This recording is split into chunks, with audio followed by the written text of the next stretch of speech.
Taurus. This is your 2011 forecast brought to you by InsightfulAstrology.com. Taurus, this could be your year for love. I am so excited for you. The past few years, you've had Saturn, the planet of limitation and obstacles, in your romance sector. Well, finally, Saturn's gone out of your fifth house, not to return for another 29 years. And if you have had a dry spell, it's over. This will be your year. I'm telling you. Here's what's happening. We begin 2011 with some gorgeous jolting astrology. On January 4th, you may suddenly find a new partnership opportunity through a friend, maybe through an internet connection. It could be a sudden, gorgeous potential for romance. Be on the lookout for it because Venus will be trine both Jupiter and Uranus, and it will affect your chart in a way that spells sudden love potential. You've also got some other key area times for love that I want you to circle in your calendar. The most important date is May 23rd. On this date, Venus, the planet of love, your ruling planet, will be conjunct Mars, the planet of action, energy, and sexual energy. Both of these planets will be in your sign at 9 degrees. You will surely benefit. It is so common for you to find romance or to have an exceptional time in your love life when both Venus and Mars are conjunct in your sign. And this year, lucky you, you get it. Also, you will have Jupiter, the planet of expansion and abundance, in your sign from June 4th until the rest of the year. And Jupiter in your sign will expand you in many ways. Your personal opportunities for growth and development are about to shine. This is also a time when relationships are favored because what affects the first house affects the seventh house of partnership. And this is opportunities for expansion in self-development and partnership. As you can see, it really is your year for love. Let's move on to work and career.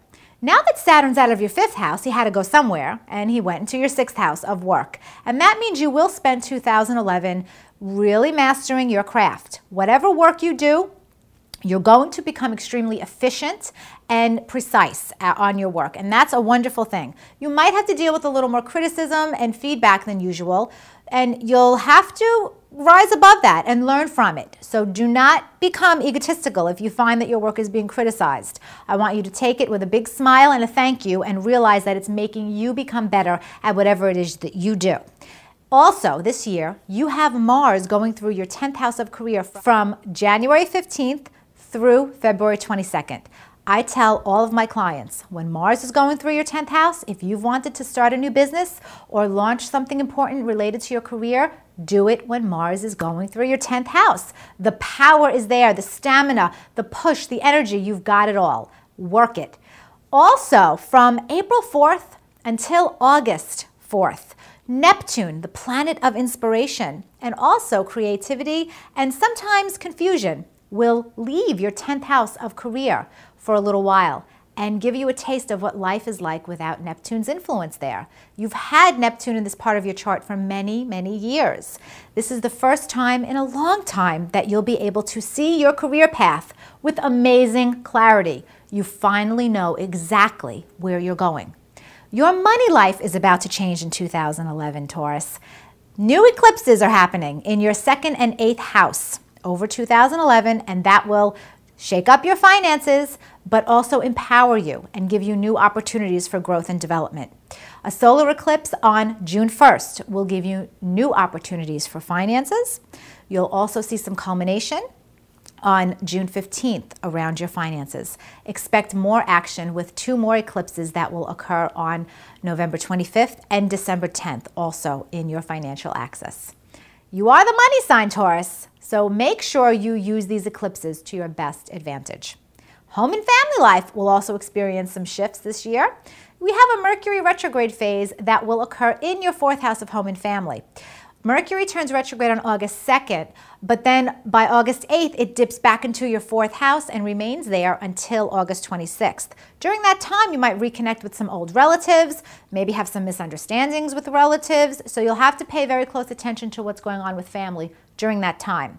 You might decide to have a home renovation project from September 18th through November 10th when Mars is going through your 4th house.